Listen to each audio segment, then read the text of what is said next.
Time, the 49ers Rush Podcast.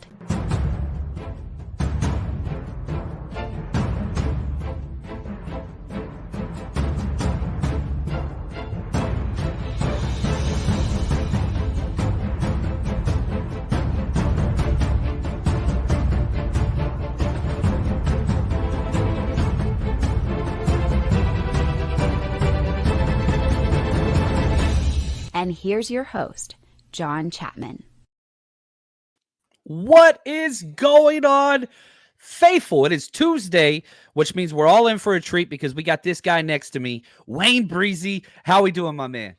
We doing great, man. Look, 10-3, first place, first seed, first to clinch, a bunch of firsts.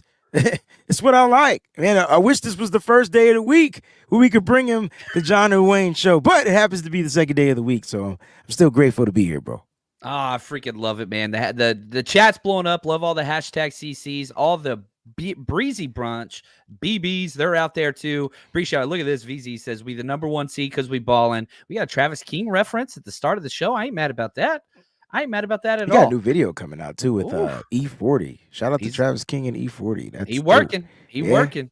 Yeah. I think I play against him in our fantasy playoff matchup this week. So I like you, Travis. But league you didn't even freaking care about, and all of a sudden, you just playing for the champ. I love it, man. It's what it is. It's what we do. So we've got a lot of stuff today that I'm really excited to cover with you because we want to go over kind of, I was at the game, Wayne, East Coast, he wasn't there for this one. And so we haven't even talked about the game. And we purposefully don't do that because we want this authentic, real, bringing in these two different approaches and ways in which we saw the game.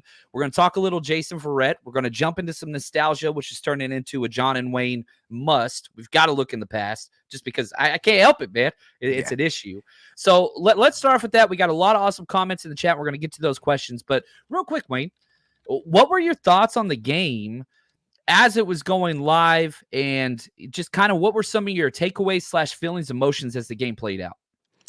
Yeah, I mean, look, throughout the game, I felt like the 49ers had that dominant factor, but it just seemed like the Seattle Seahawks had zero fear, and they were going to come out and give us their best shot. And at no point did I think that Seattle was going to find a way to win this game. If anything, the 49ers are going to have to figure out how to lose the game. And the 49ers trailed at one point in the second quarter, 10-7, and then they just flipped a switch, and it's kind of tough when you flip a switch and you get your offense cooking. I thought that Brock Purdy, in my opinion, made really good adjustments opposed to, seeing what it was like at the beginning of the game over the middle of the field and then adjusting to it. I mean, John, I'm going through my explosive play film right now for the Patreon members, and I'm like, dang, they picked on number 20. Granted, number 20 made a play in the game, but they were picking on Julian Love, their safety. And I think every explosive play so far that I've counted had been on Julian Love. And when I'm talking explosives, I'm talking passes 20 yards or more down the field. I mean, everyone. George Kittle twice. I'm not even going to get into it.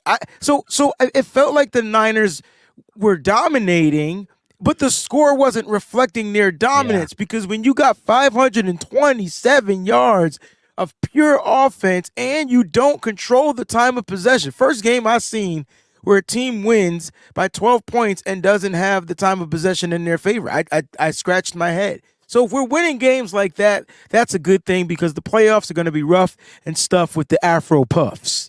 I freaking love it, man. And at the game, it was a little close early. It was a little dirty early, but that's the thing is the consistency of this 49ers offense. We'll start there. They scored one touchdown every single quarter of the game. Just methodic. Look, we're scoring a touchdown this quarter, maybe a little extra. And there was a lot left on there. No doubt. You had the interception, miscommunication between Ayuk and Purdy. You had another miscommunication between Ayuk and Deebo. Should the route sit? Should it keep going against zone? That ended a drive. You had the Ayuk, which was a points. That fumble, man, that was huge because that took points off the board. That was the one that did. But correct. You had the fake punt, which was incredible from Mitch Wisnowski. You had the block, which people got really upset at me about. We could talk about a little bit on here. I'm still pissed about it. I went back and watched film. I'm still mad I get that the rookie Ronnie Bell slipped, but the first down had already been had, and it just totally wiped away. Like, oh, you don't cross block, you don't go against the grain, but I love the effort of the rookie. He's incredible. And I do have to apologize because I got a handful of mentions, and I don't even want to say this, but I had like 4 or 5 emails, and I want to apologize because somebody said, one of my biggest fears was Ronnie Bell returning punts. He did a hell of a job, not so much yard-wise, but he protected the ball. That's all we need. And I said, you know what? I don't like number 10 back there returning punts. I didn't mean to say link Kyle Williams to him, but a bunch of people got mad at me for that. So I want to apologize to the faithful community. That's not what I'm trying to do. Wasn't the goal. I messed up. I take full responsibility. That's my bad. But let's talk about your Michigan guys, because they playing. They're being targeted, but they're playing. They are being targeted. Maybe let's start with the defense. Let's start with Ambry Thomas. Like, he gives up the touchdown, and he gave up 5 out of the 6 targets, right? So he gave up the completions. But that's what Ambry Thomas does. He's a great tackling DB. He's gonna play over and give up the underneath. All the routes were underneath, but he was there to make the tackle. I thought the best coverage he had was the one on DK Metcalf. He did everything right other than mistime the jump to where he could have gotten the PBU. He gets the PBU. That pass was pretty fun. That was come on, Drew Lock dropping I don't even think Geno Smith can drop a beautiful pass like that. But that was a beautiful pass, great adjustment by DK Metcalf, and it was great coverage, in my opinion, by Ambry Thomas. But everything else was underneath. Didn't give up any yak yards. That's the way he plays. That's the way they're asking him to play. So I'm not going to be too mad at him about that. But Ronnie Bell, special teams, muff. Not in a muff punt, but, I kind of slightly disagree with you, bro. Like, the dude, they're playing football. He's trying to get a block. Unfortunately, he slips, and they sell it. And I get it. It's stupid, but it is football. It's part acting, and they got the call. That's a penalty even if he does slip. Like, it's still a penalty. I don't think it would have been a penalty because the guy went into him. You can't block below the waist on change of possession plays. Like, it doesn't matter if you trip. Like, it's kind of like I don't think he would have. My point is, if I'm looking at it, it looked like he wouldn't have gotten the block if the guy didn't initiate the contact. Like, if it was just like, let's say if the receiver ran into him and he fell on the ground, it wouldn't have been a block. But because the way the receiver hit, and you kind of see Ronnie Bell like lunge, they called the block. So it's still a bonehead play. It's a rookie mistake. You're gonna get I think it. it's a learning moment. And so like here, and as a coach, my number one thing was, look, effort penalties I will always be okay with. And Ronnie Bell has effort out the wazoo. And that's a foundational kind of guy that you can build around, that even if, we keep Ayuk and Deebo and all these guys long-term, which we hope we do, there will always be a place for Ronnie Bell here because of his attitude and effort. It wasn't the smartest play. It did cost us, took away a possession, but it didn't give up any points. At the end of the day, it didn't cost you anything other than getting off the field. Keeping the drive alive. Excuse me. That's what it would have did. On that Mitch Wishnowski heads up non-play of a play. I mean, like when he looked at the ball, like that had to be the highlight of the game. I know Deebo went berserk, but that had to be a crazy moment because I can see Kyle saying, hey, man, if you ever see something like that again, man, feel free to have the green light. And so, like, when you looked at the way the special teams, they were just playing so far off the line, like they weren't even trying to, like, return. They were trying to max block back there somewhere in the return game. They weren't even trying to block it. There was no plump block formation for that. So, hey, I was flipping out because Kyle Shanahan's never called a fake punt in his entire career as a 49ers coach. He still hasn't. Still hasn't. Yeah. And he even talked about it afterwards. He's like, yeah, I called it at the perfect time. He's like, I didn't call it. He's like, that was all Mitch. And so I love that they're giving Mitch that much leeway. He's by far one of the best players on the team. Definitely Pro Bowl contest. He should be definitely up for the Pro Bowl as a punter for this year for the NFC. But listen, look, again, as far as the game, I just feel like the Niners dominated mentally, physically, and they closed out a game. Like, the defense closed out a game. The defense made some mistakes, a couple of offsides penalties, one on 4th down from Nick Bosa. Like, at the end of the day, the defense on which would have been an interception for Deommodore Lenoir. But the defense, 4 sacks, 2 interceptions, still lead the league in interceptions. They figured out a way to close out. And here's the most important part. I think we're finally seeing an offense that can score whenever they want. Like, I think that's the key. Like, all right, we down, cool, no problem. We'll just go ahead and score. You know what I'm saying? Explosives or non-explosives. Yeah. And again, you got to remember, like, first time you've beat the Seahawks 5 times in a row. That's never happened in 49ers history. That's huge. First time Pete Carroll's lost 4 consecutive games in a row. You were 2 of those 4 losses. You knocked them out of the playoff picture almost completely, but then a bunch of other teams lost as well. So now they're kind of still in it. We'll talk about that in a minute. Got a few super chats I want to jump into. Jonathan Davis, lead singer of Korn. A couple people get that reference. Thank you for your generosity. He says, John, you are amazing. 49ers Rush Road Trip is awesome. The community is incredible. Man, we had such a good time hanging out. Was really, really cool. Well over 100 people came out to our tailgate. We partied before and afterwards, gave away a ridiculous amount of stuff. Food was great. Drinks were great. Had a great time. Thank you, Jonathan. And like, I got to say, you know, if you guys haven't been out yet, this upcoming week is the week of weeks, man. We've got Patrick Willis coming to the 49ers Rush Road Trip this week out in Arizona at Glendale. Come party with us. Then we've got the tailgate, all you can eat, all you can drink at McFadden's, 1 block from the stadium on Sunday. Really hope you guys come out, 49ersrushroadtrip.com. And then we got another question right here. I want you to take this one, Wayne. Gold-blooded 310. Thank you so much for the contribution. We appreciate the super chat. Bang, bang. Ayuk blocking downfield 70 yards symbolizes this team. Selfless savages. I wish I had a bigger pop filter to get all the S's and stuff out of the selfless savages. But yeah, man, you seen it. First play of the game. He's down the field blocking for Christian McCaffrey. You know, that's what he does. That's what here's the kicker. He wasn't even the best blocking wide receiver in the game. It's Deebo.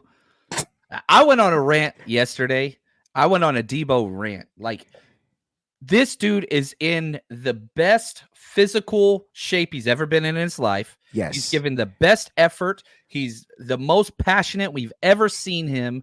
It's just right now, I'm sorry. Like, I'm going to say this. Right now, he's the best player in football. Like, not the 49ers. He's the best player. Deebo is the best right now. And so as long as we can keep him in this form, the 49ers are unstoppable. CMC's great. Brock Purdy should be up there for MVP. Don't disagree with any of those things. But right now, with what he's done 3 weeks in a row, he's still in people's souls. I mean, he's got what? He's breaking records, right? First ever wide receiver with 19 rushing touchdowns. He's the first. He's the first of first. We were talking about first. He's another first. And then he's back-to-back games with touchdown run and a touchdown catch. Like, he's just doing it. Listen, it's the mentality for him, in my opinion. And I'm not trying to take away and say that he never had that mentality, you know, but when you can't, it's 2 things. It's the mentality and it's the health. And so when your health is right, you think right. And think about it, right? You ever go on a weight loss journey? I'm currently doing it, right? And then and you start losing weight and you're like, hell yeah. So you go harder. Like, you go harder and harder. And then all of a sudden you kind of start gaining weight and you can't figure out what it is. Your body's changing, blah, blah, blah. And it makes you start questioning stuff. I just think Deebo has gotten rid of the questions and he's gotten back to himself mentally. You could tell he's playing for his family now. Mm-hmm. His son is adorable. Like, what a beautiful family. You can see them out on the football field, and he's different. And this is the sign of maturity from players as rookies to their, what year is he? 5th, 4th year in the league, right? And so this is maturity. This is what it looks like. You know, you have a kid, you start a family, things change, you know, the stuff goes up, houses cost money, things need to be fixed. Like, it just changes the way you prepare mentally for a game. And I think the key to Deebo Samuel, even coming out of college, John, and you could be a firm witness to this, he came into the league injured. I mean, the dude didn't even finish. He played so well in the short period of time of the Senior Bowl game. Kyle Shanahan drafted him in the 2nd round. He didn't even finish the game. He got injured. He was like injured. The way he played, and Will Muschamp, who was his coach at South Carolina, even told John Lynch, like, hey, you got to watch him in the offseason. You got to watch him in the offseason. He'll come back in a little overweight. And the maturation process, it just took time. And now he's there. And so now you have a pro's pro, and he's out there balling. I freaking love it. Look at this. Michael Pickle, appreciate you, man. So excited. Can't wait. Arizona's going to be awesome. Little concerned about the injuries starting to stack up on the defense, but I feel like our offense is in a place to be dominant team. What do you guys think? The crazy thing is the 49ers defense is ranked ahead of the 49ers offense. And I get this is statistically, and there's lots of different metrics, points, yards, whatever else. But if we're just looking at points, 49ers number 1 defense, number 3 offense. Both are elite. There's no doubt about that. But if you want to jump into the argument, what's one is performed better and more consistent this year? Man, I'm sorry. I'm going to go defense, because you look at those losses. I'd put one of those losses on the defense, maybe 2, but the offense was bad, all 3 of them. But let's talk these injuries. Defensive tackle's a concern. We were at that Atlanta game last year, Wayne. Mm-hmm. And we got to play a team this week that likes power runs. Yeah, I don't think people understand who James Conner really is. It's power running back, not the finesse guy, not the guy that's going to look to bounce to the outside. He's going to be the guy that's going to try to run up in the middle. And I'm not trying to jump to the matchup between Arizona, but when you're missing 2 studs at your 2 starting studs at your defensive tackle position, it kind of raises the question for me. So I'm kind of with Michael here, because you can put in Kevin Givens. You can put in Kalia Davis, Javon Kinlaw. That's it. You could bring up T.Y. McGill, but those are depth pieces. Javon Kinlaw accepted the role as a depth piece. He's having a tremendous year this season as a pass rushing DT, more than the run stuffing DT, which he normally was. But again, depth. Now you're saying, all right, we got to split these snaps up. We can give the majority to Kinlaw. He can get 30 plus. We got to give some to Kalia Davis. He got to get 20, and then you got to give 20 something to Kevin Givens. But if those are your starters, who's the depth? Yeah. It's rough. And, with Hargrave, we'll see how long he's out. Armstead might be able to go this week. I don't want to really rush him back, but you got to win this game. Yeah. You got to win this game. And I got to give props to Kevin Givens, because we were all talking Kinlaw. We were talking Kalia Davis, and Givens comes out and outperformed all of them. All of them. He's a vet. He's a vet waiting for a starting opportunity, right? And I'm glad that we have that. But again, they're the depth. So if they're the depth, who's the depth, right? Those are guys that would rotate in and be fresh. Who's going to be the fresh rotation off the bench? Is going to be guys we haven't seen all season. Like I said, will they call up T.Y. McGill from the practice squad, or would we see some makeshift on that defensive front? You watch Nick Bosa line up over center this game. So I don't know what Steve Wilks has planned, but they got to make sure that they get the job done. Number one, stop the run. That is the number one thing they need to do against the Arizona Cardinals. And I'm not just talking James Cook. Those edges got to be able to contain that little muskrat out back there running with the football. Yeah, a little guy. Hopefully there's double points for Call of Duty this week. We know he's not breaking down the film. Let's just be real. Now, all right, let's go. Let's talk. We get a legend back. Jason Verrett. He's worn every number in the books for us. He is back on the practice squad. He was at the game in the stands as a fan. This has been in the making for a while. The injury to Charvarius Ward, the groin, doesn't seem too severe, but they bring him onto the practice squad right off the bat. What are your thoughts there with good old Verrett, the legend, coming back? It's almost like he's a 49er legend. I mean, I know he was here off and on throughout the tail end of his career, and he gave you an all-pro season. I know he didn't get all-pro that year, but, man, he was officially a lockdown corner and found a way to stay healthy. Unfortunately, we didn't advance in the playoffs to get to the Super Bowl that year, and then the next year he dealt with injury, and it is what it is, right? But at the end of the day, you're bringing back a savvy vet, a guy that knows the system, a guy that can help this young – you got to remember, the DB room is still young. Now you got a veterans vet in with the cornerbacks, and then you get the veterans vet and the safeties with oh my gosh, mine's drawing a blank, but you get the safety vet back there as well, and that's good, right? Like that, Logan Ryan. And so this is good for the Niners. Now, here's my thing. if Mooney Ward isn't available to go and he has a good practice week, I'm talking about Verrett, I could possibly see the Niners keeping things in its original form, adding the new guy to the outside, keeping Ambry to the outside, and putting in this particular game and these particular matchups against those particular speedy wide receivers. It's a low risk, high reward. I would just do it. I'd rather have them out there than Isaiah Oliver, put Deommodore Lenoir back in the slot, and keep it moving. Because I don't see any big guys other than Trey McBride, which is their tight end, that they'll have to figure out to cover. And so I can see Verrett, if he has a clean, great set of practices this week, he might be made to that active roster.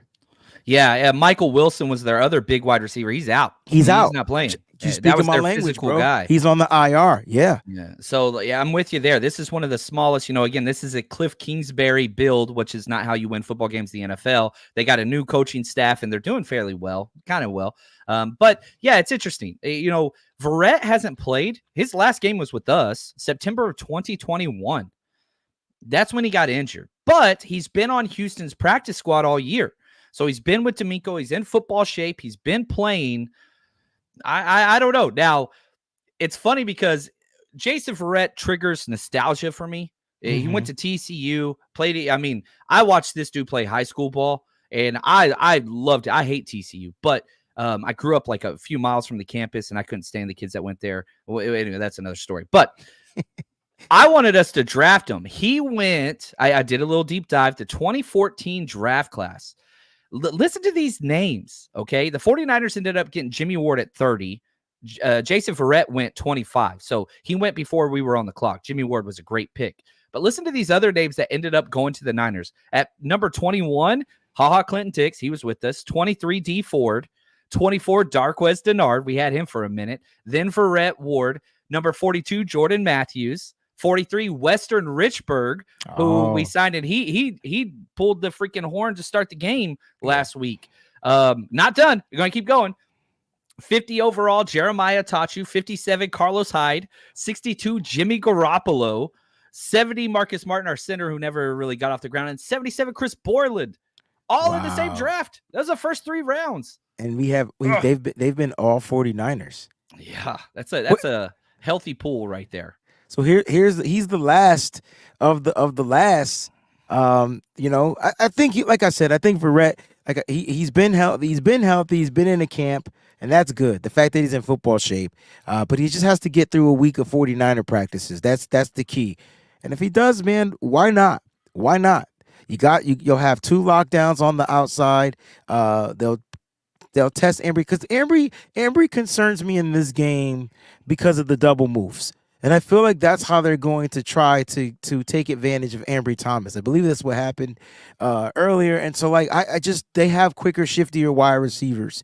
And so you got to put your best guys out there that can cover those type of receivers. If Red is healthy, he should be good to go. Yeah, I like this question from Vince, man. What's going on with Samuel Womack? He's out there killing it on special teams. Yeah. But it seems like the 49ers don't see him as an option as at the cornerback position. I wonder if the injury was the setback and he just doesn't get the amount of reps to move up. Whereas Ambry Thomas last year, remember what happened to Ambry Thomas last year? Injuries. Every time he got an opportunity, he just couldn't perform. I just feel like Samuel Womack is in that. He just can't climb the depth chart without the proper reps, and it'll take him another season because he was on IR at the beginning of the year. So Ambry's stepping up, and I think that's what's keeping him out. Now, anything can change. Injury can happen. He can go in and ball out, and then that's good because now you have talent at the depth positions if we need him. But he could be another viable option. I just don't know if he's trusted yet, Yeah, and, you look at what happened to Darrell Luter Jr., Johnny Dale, Football Academy. What's up, man? Go subscribe to his channel if you haven't yet. He missed with the hamstring, was doubtful, didn't really practice that much. We'll find out more Wednesday if Luter's an option on the outside, which, again, special team stud. This is the dog we like. So, and this is a long-term answer. This is a long-term answer, but so could be Samuel Womack III. Okay, so I don't want people to think that he's not.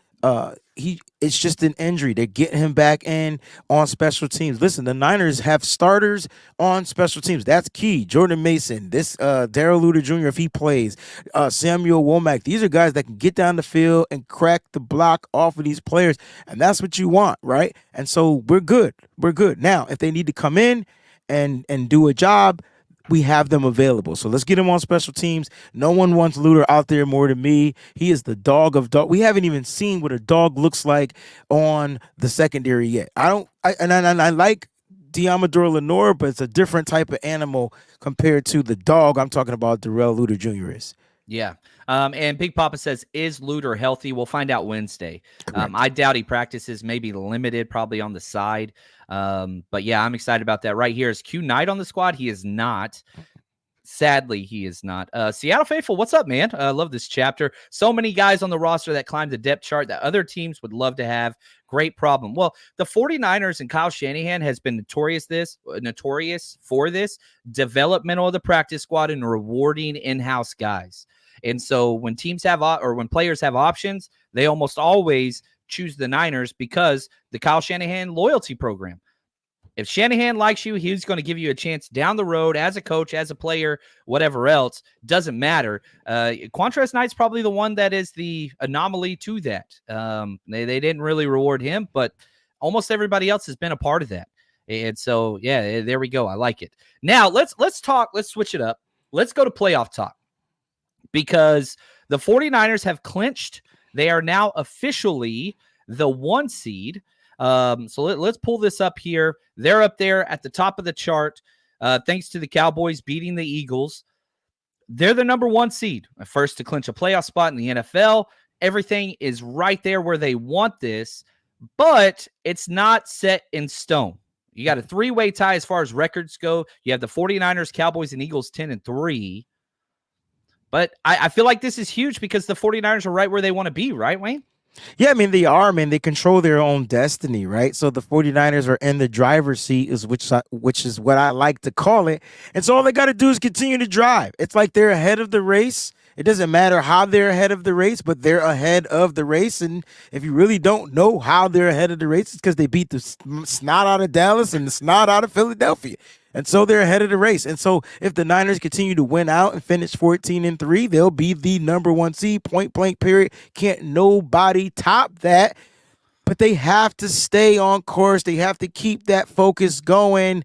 And they got some tough games. And every team has tough games, okay? So, like, it's not like the Niners, have the toughest of the schedules. They may have, out of the 3 teams, the second toughest of the schedule. I feel like Philly has the easiest parts of that Rembrandt to the end of the schedule, and I think Dallas is going to go through a little ringer as well because they got to play a scrappy Seahawks team that's trying to get into the playoffs with a wild card spot. They got to play at Buffalo. There you go. When the snow is falling, it's impossible to win at Buffalo. And so, like, here, look, the Niners just got to stay focused on one game at a time and win out. And if they continue to do that, they'll be fine. That's the key to the number 1 seed. That's it.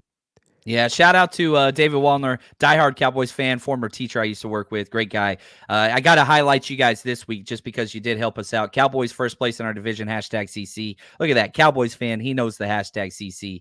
That is exciting. Now, Nick says Eagles have the easiest schedule and can win out. If we lose one, we'll be number 2, I believe. I'm with you there.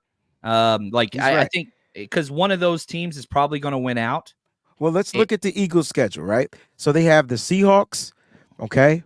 They have the Giants, the Cardinals, then the Giants again. Now, the Giants are playing good football. There you go.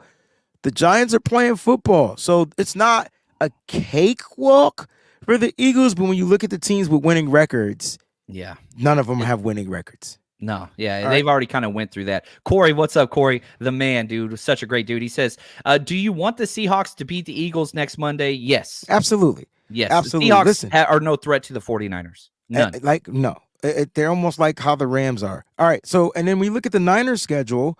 All right. So next they got the Cardinals. They got one of the best teams in the AFC and the Ravens, okay, who found a way to squeak a win. Then they got the Commanders, which I feel like is going to be a weird, scrappy game because they're on the road for that game, if I'm not mistaken. So that's going to be a weird game of Niners coming into the cold to play in December, late December, and then they finish at home against another team in the NFC West that's looking to get into the playoffs. So it's not as easy as we think it is. I was trying to find the Cowboys schedule. Here we go. And then the Cowboys, they got Buffalo. They got the Dolphins, which got beat. And then they got the Lions, which it will be probably a great game, but that's an NFC game that they're going to want to win. And then they finish with a divisional game and at Washington. And so that's a team they can lose to. Like, you know how it would be. So it's a great end to the season of football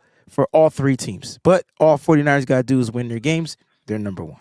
And we'll be favored in every game. And the 49ers will be favored throughout the entire playoffs. And the 49ers will be favored in the Super Bowl if they make it that, like, as far any game the 49ers play, they're favored, whether road, home, doesn't matter because of what they've done. Their resume against quality football teams is impeccable. No team in the NFL can say what the Niners have said. Now, yeah, I get it. They've lost 3 games just like the Cowboys and Eagles had, but the wins against quality teams, no team can boast that. And shout out to my man Rick right here. He's the best. He says, I can see the Eagles and Cowboys losing 1 game each. So that gives the 49ers a slight buffer. If that happens, yes. And the last month of the season's mayhem. You saw it last night. The Dolphins up, 13 points with a few minutes left, and they lost. Like, craziness is going to ensue. And so you can look at the Cardinals. Guess what, man? This is their Super Bowl. They're not going to the playoffs. Kyler Murray is playing for his damn job. If they keep losing, he loses his job, right? You look at the Rams. That game you talked about, Wayne, that might be them for the playoffs. That's what I'm saying. It's just weird. NFL's weird, man. It's weird. It's football. It's competitiveness. And when you talk about that part of the nature, I think that's where the Niners up their ante a little bit, right? Because they rather be in the games that are competitive. I really feel like if Geno Smith was out there even in the Seahawks game, I felt like the Niners would have played at a different level. But because it was Drew Lock, they kind of took him slightly for a drop off. He was darting us up for a period of time until the Niners found a way to adjust. Again, the reason why the Niners have full control over their destiny is because at the end of the day, they are the most balanced team in the NFL. And I'm talking, you could start at the coaching, you go to the offense, you go to defense, and special teams just needs to remain at bay, right? Yeah. Stay where you are. Don't get higher, don't get lower. Keep it where you are. Well said. And again, if you're just looking at the Niners, Cowboys, Eagles, defense is what separates us. All of them have great offenses. All of them have MVP caliber or whatever players. The defense that the 49ers have is what separates them. Cowboys defense is decent. They are turnover heavy, but they're not that great. We saw them. We put up 42 against them, right? The Eagles defense is not good. Those corners are god awful. And yeah, you added Darius, Leonard, and awesome. That's great. It's not good. And so the 49ers defense, even with the injuries they currently have, head and shoulders above. Don says, so if we win 2 of the next 3, do we get a bye week? Need the Cowgirls lose? No, you've got to be able to win. If you want the bye week, you got to win out. Maybe you can get lucky and go 3-1. But if you do, I'm probably going to say you're probably going to be the 2 seed. Now, let's talk about winning the division. Yeah. Because you do have clinching opportunities this week. The 49ers can clinch the division this week. They would have to win, and the Rams would have to lose. That's the only way you can clinch right now because statistically speaking, the Rams are 4-1 in the division. Yeah, it's crazy. They only lost us to the 49ers. And so we got to play them again. So at the end, though, they have no more division games. We're 4-0 in the division. They're 4-1. So technically, if the Niners lost, or even still if they won out but then lost to the Rams, the division tiebreaker would be split, right? So we'd have 1-1 because we beat them. They beat us once if they win the last game of the year. So division head-to-head doesn't matter. Then it'd go to conference record. We have that one in spades. We're 8-1 in the conference. They're 4-4. So technically, you lose this game against the Cardinals and you get beat by the Rams the last week of the season. The Rams could still win the division. Seattle Seahawks cannot. They're 1-4 in the division. They're dog trash. Even if it's tied record, they can't do it. So the Rams are the only people in contention currently for the NFC West. It's the Niners, but to officially clinch, you need one more win from the Seahawks. One more win from the 49ers, one more loss from the Rams to clinch the NFC West. And when you're looking at, like, who the Rams, who they have left, and I'm sitting there looking at their schedule. I mean, they got the Commanders, they got the Saints. I think those are both home games for them. And then they go on the road to play the Giants and the 49ers in January. So, those are winnable games. They got the Commanders and the Saints. These are winnable games for the Rams, right? And so this keeps them in the contention of being dangerous for the 49ers. So they got to get the job done. And like you said, the Giants are playing good football. The Saints are trying to win a playoff spot. This is like, football is about to be great. Like, it's great. This is the month where it all starts. Brandon and I, you said it earlier in the season, December. There's no football like December football. Yeah, I'm with you there. And, shout out to Alex, Seattle faithful. He says Dallas and Detroit playing each other helps our odds of being the 1 or 2 seed. I think this is exactly right. The 49ers are the 1 or 2 seed. They're not going to be the 3 or 4 seed. That's important. It can't be the 4 seed. You can't lose 7 games. And even if you did, which is what Tampa Bay's at now, like, you're the 1 or 2 seed. That's all the 49ers can be. That's it. So, you want Detroit to win. You want the Cowboys and Eagles to lose. That's what the 49ers are rooting for. You don't care about anything else. Yeah, if the Rams drop one more, cool, but let's just be real. Stafford's playing great, but that team's not a balanced team, and they're not going to be a balanced team. So, the 1 or 2 seeds. So let's do this. I want to do this hypothetical for you, Wayne. Let's go through. I want to play out 2 separate scenarios for you. Now, let's get the most likely out of the way. Let's say the 49ers stay the 1 seed. Mm-hmm. You get the bye week for the wild card round. You go into the divisional round. You play the lowest seed possible. My question to you, you're hosting, would you rather play out of these 2 teams, the Eagles or the Cowboys at Santa Clara? Which one do you want?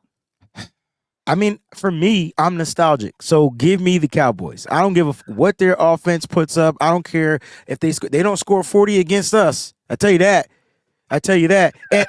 And that's what I want. I want Jerry Jones. I want the owners battling it out. Jed York versus Jerry Jones. I want that to really be the NFC Championship. Like, that would reset what football is. Like, you know what I'm saying? And I know you're saying we'll have to get them in that first round, but when we play, but I'd rather play them in the NFC Championship for the NFC Championship. And I hate to say it doesn't matter if we play in Dallas or if we play in Santa Clara. Either way, that's what I want. I like that. Yeah. Again, the idea of beating the Cowboys to knock them out of the playoffs 3 consecutive years in a row, that is just fat, 10-year-old John Chapman's dream. And so, yeah, please sign me up for that. Big Daddy, appreciate you, man. He said, did Green Bay loss to the Giants definitely give us a playoff berth? Yes. 49ers officially clinched. No matter what happens, we go 0-4 and every other team wins. We are in the playoffs guaranteed. But bigger, better things for the 49ers. And it's a testament to, look, when the season started, the 49ers had the best odds to make the playoffs. That's come true. That has come true. The only team in the NFL to clinch a playoff spot currently. Now, let's play the other way around, Wayne. Let's just, for argument's sake, let's say the 49ers are the 2 seed, okay? There's about 5 to 6 teams that are, wrong way on my slide. Sorry, guys. There's currently 6 teams that are fighting for those last 2 spots. So, let's say the 49ers are the 2 seed. Of these teams, I'm going to give you a lot of options, so let me go through these teams real quick. These are all 6 and 7 or better teams that could be that 6 or 7 seed. Okay, which team would you prefer to play out of these? Vikings, Packers, Rams, Seahawks, Falcons, Saints. You get your choice. we're the 2 seed, that wild card round. Who would you prefer to host at Levi's? Vikings, Packers, Rams, Seahawks, Falcons, Saints. I mean, give me the Seahawks, a team that we know, a team that Brock Purdy is undefeated against. Like, give me the Seahawks all day, every day. Let Brock Purdy and that team come out and continue to show their true dominance. I don't think the Seahawks match up well against the San Francisco 49ers. I don't think Pete Carroll has any answers for the San Francisco 49ers. So if they have the opportunity to play the Seahawks and the Cowboys to get to the to get to the Super Bowl, sign me up, beam me up, Scotty. I'm ready to go. Oh, I freaking love Aaron Rubin agrees with you. He said, I would love to play Seattle in the playoffs again. Could you imagine beating this team 6 times in 2 years? Like, they don't want anything to do with us. And so, yeah, right here, we're seeing the answers. A lot of people want to play the Vikings again. Falcons because of Desmond Ridder. Peachy, she's from the South. She says Saints. It's something Packers, about the Seahawks. Saints that I don't like when they play the Niners. It's something about them being it's the Falcons and the Saints are always a nuisance to the San Francisco 49ers, the old NFC West. It's something about them. I don't care how dog crap their teams are. It doesn't matter. They just give the Niners problems. I mean, John and I talked about being on the road last year, and we got our butts whipped by Marcus Mariota. We shouldn't have. And it just seems – so I want to stay away from those 2 teams if we can. Give me the team that I know we match up better against. That is the Seahawks. I know people want to get revenge on Minnesota. Let's do it in the regular season. But right now, give me the Seahawks. Geno can't beat us. Drew Lock can't beat us. Who are they going to use? That third-string guy they signed? I like that. Yeah, figure it out. It's funny because this probably isn't going to be a popular take on this show because of Fresno. One of my least favorite players in the NFL is Carr. I can't stand him. At the Rams game last year, I was so excited to see our defense, and then he got benched. Stidham come in and prove to everybody why Carr was so bad. I'd love playing against Derek Carr. Knock the mascara off of his face. Like, I want to see it, man. And I know there's a lot of Fresno State people out there that are like, no, we like Carr. He's a good guy. But again, it's just not my jam. So, you take that for what you want, but that's okay. Right here, Diamond Dog Sports, thanks for the subscription. He said, lots of injuries this time of year, aside from some guys on the defensive side of the ball. We're looking healthy-ish. Yes. The 49ers are a much healthier team than almost anybody else in the NFL. Doesn't mean we're healthy. Nobody is at this point. You play this many football games, it's going to cause some issues. But, yeah, this has been fun. Now, what I want to do just real quick, during the holiday season, whatever you choose to celebrate, we're highlighting a different 49ers charity every single week. And this week is George Kittle's, what he uses his platform for, and that's Operation Freedom Paws, which is such a cool deal. It's, their thing is 4 paws, 2 feet, 1 team.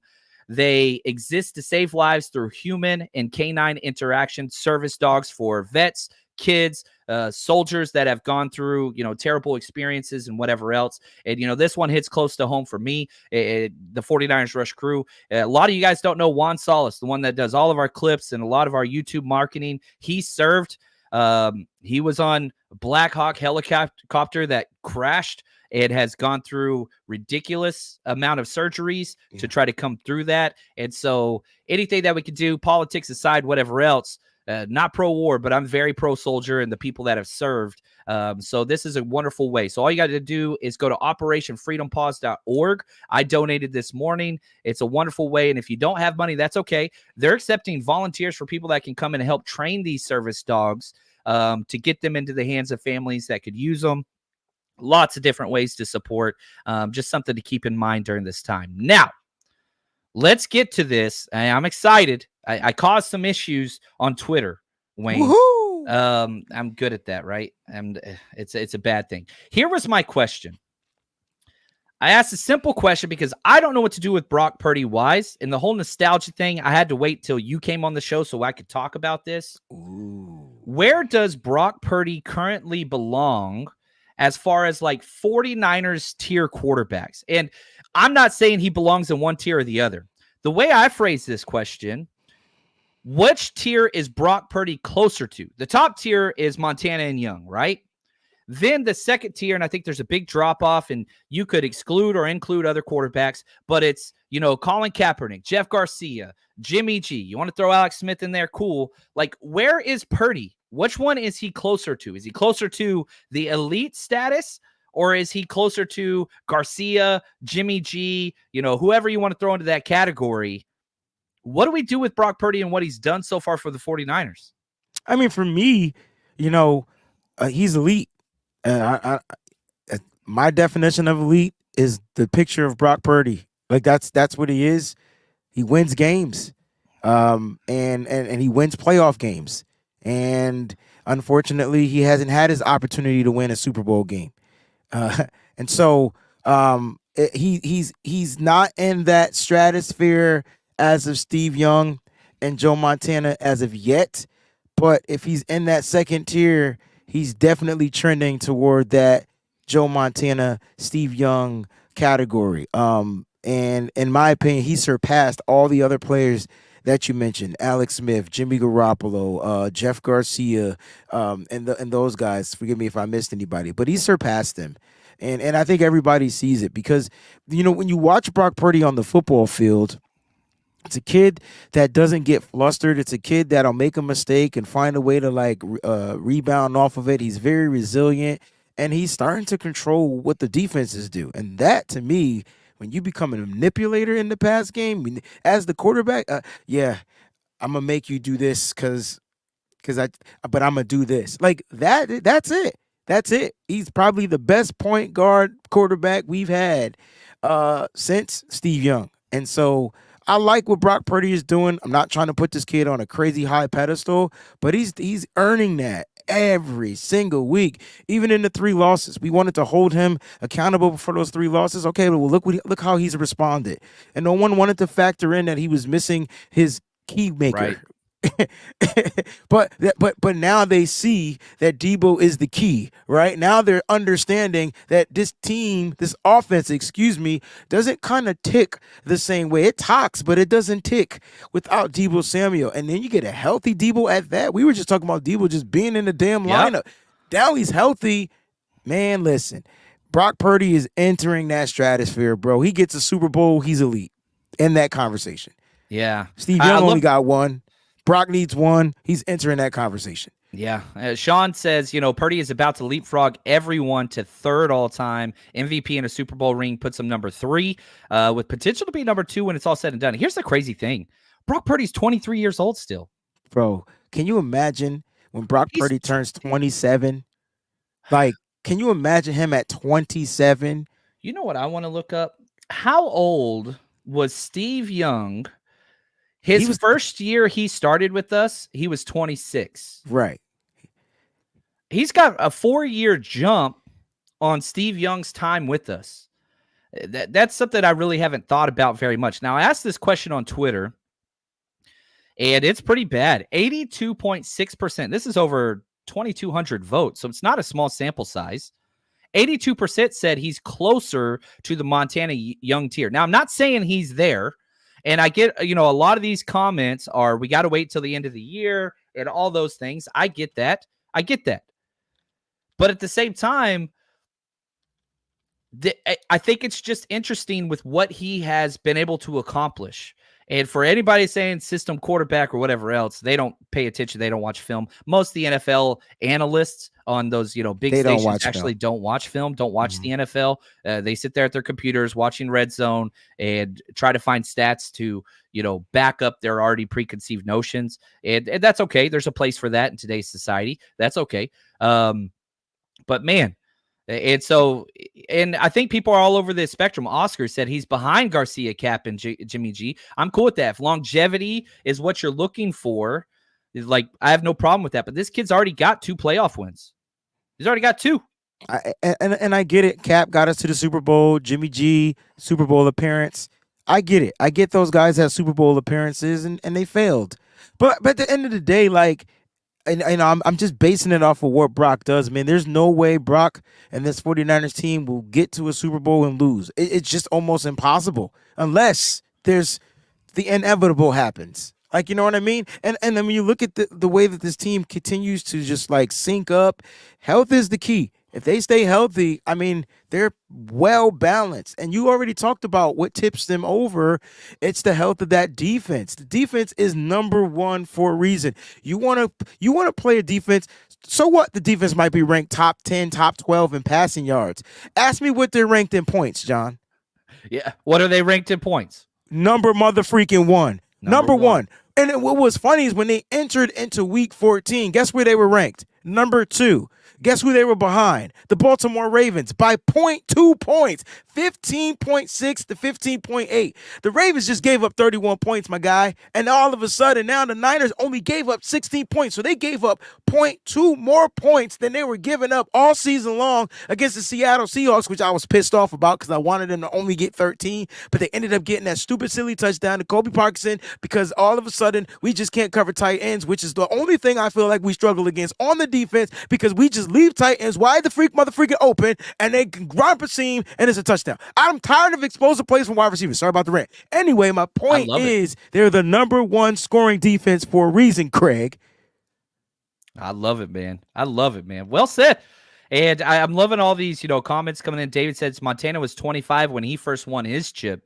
Now, I think Brock Purdy's birthday is this month. He's born around Christmas.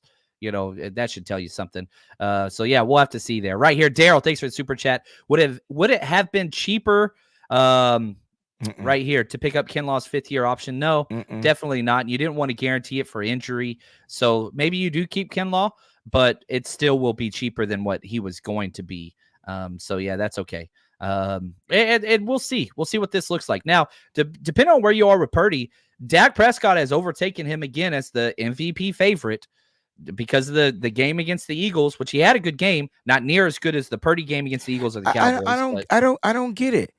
Purdy. Well, they want him to be there. I mean, the Cowboys. And I understand that, but it doesn't make sense if the quarterback has better numbers. Yeah. At the end of the day, in every category. Okay, so Dak has 2 more touchdowns. Fine. So you're telling me 2 more touchdowns and 1 less interception is better than all the other categories? Is that what we're talking about? Because it's almost like unlikely for Purdy to have a 4 touchdown game. Like that's an anomaly for the San Francisco 49ers because they don't have to throw it. They could run the ball down your throat and beat you with 4 touchdowns on the ground and maybe get 1 in the air and still have 5 touchdowns. Look, I get Dallas has a higher scoring offense with their number 2, and they might be number 1 because the Miami Dolphins were number 1, and I don't know where they're ranked right now. I haven't looked up anything, but it just doesn't make sense. And I'm not hating on Dak because I think he's having a phenomenal season. But man, I'm telling you, yo, if Purdy keeps getting overlooked, and you know what? Actually, I'm cool with it. Let that be the fuel to his fire. There we go. This chart, I freaking love this. This shows every team's. The higher up you go on the vertical axis, is the more pass yards you've thrown through. Now, only 3 teams, the Cowboys, the Dolphins, and the 49ers have thrown for over 3,400 yards. Only 3 teams in the NFL have. However, the bottom horizontal axis is pass attempts. The 49ers have the fewest pass attempts in the NFL. Out of all 32 teams, they're dead last. They throw the ball the least. However, they're third in pass yards. Yo. And it shouldn't matter. It shouldn't matter if they're yak. Since when was yak a hindrance into the NFL? Like, it's the reason yak is not. No one complains when Tyreek Hill is getting yak or all these other guys are getting yak. Like, since when is yak a problem?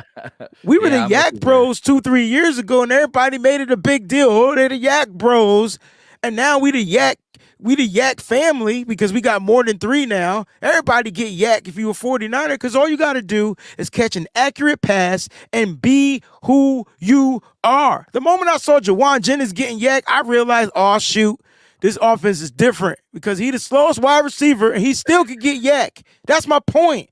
The players still got to get the yak, bruh. I'm just saying, stay with it, man. I'm tired of the hate. I need the 49ers to win this Super Bowl so I can lose all my freaking endorsements because I will lose them. I will risk it all. I promise I will go ham on the NFL and every analyst out there. And the moment I see an analyst try to jump ship and talk about how this is a good team, they are getting the business. It makes me happy when it gets better. I'm trying to look up currently the Yak total yards, and I don't think I'm going to be able to find it live on air, and I apologize because whenever you look at the stats, it's pretty interesting, but I can't pull it up. It's not pulling up fast enough on Pro Football Focus, so I apologize for that. But yeah, if your complaint is Brock has too many Yak yards, you're wrong, and you're not even looking at the numbers. That's just what somebody told you, and you're just repeating it. But they didn't complain when Jimmy Garoppolo was doing it. They didn't complain. Oh, Jimmy Garoppolo, yeah, Jimmy's nice, man. Look, he threw a 1 yard pass. He threw a half a yard pass. He threw a 0.25 yard pass. And yeah, Yak is amazing. Now all of a sudden it's not amazing because what yards after catch, what that measures is accuracy and anticipation, throwing open wide receivers. That's what Brock's one of his best things at doing is he puts his players in positions to be successful. The system does help that as well. Andres, what's up, man? He says, Chapman, great time at last Sunday at Levi's. My wife and I had a great time. It was so cool hanging out, brother. Really appreciate you, man. It's always fun getting to know more about you guys and get to know you guys better. So it's been fun, man. This show is always a blast. We do the same thing Friday mornings. You just got to head over to Wayne's channel to enjoy us over there. We get a little bit more.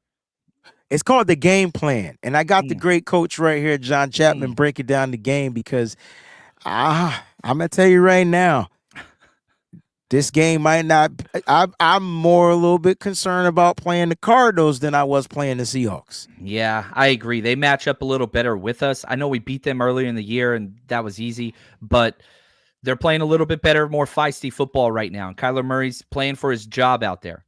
So I'm excited about it, and the 49ers are favored by over 2 touchdowns already. And I think that's probably where they should be. They should take care of business. That stadium's going to be full of Niners fans. Cardinals fans have disappeared. 49ers haven't played in Arizona in 3 years. And 3 years ago, it was COVID, and people couldn't go to the damn games. Niners fans, I'm telling you right now, man, it is going to be, whew. I'm excited about this game, man. So I'm sorry that I can't be there with the road trip this week, unfortunately. The holidays are coming. Yeah. And for me, it's work. It's music time for me. Sorry. Make that money, man. That's what it's about. We all about supporting each other, and that's what it is. Wayne, go ahead and take us out of the show, man. Guys, this is what faithful is all about, right? We ask you to be faithful. We ask you to remain faithful. That's the mantra of this show. We've asked you to do it, and you continuously do it over and over again through the good, through the bad, through the ugly, through the injuries, through the excitement. Guess what? I'm going to ask you to do it again. You got to find a way to remain faithful. Stay strong, everybody, because it's just beginning. December football's in full freaking effect. Niners all day. Bang, bang. We out. Peace.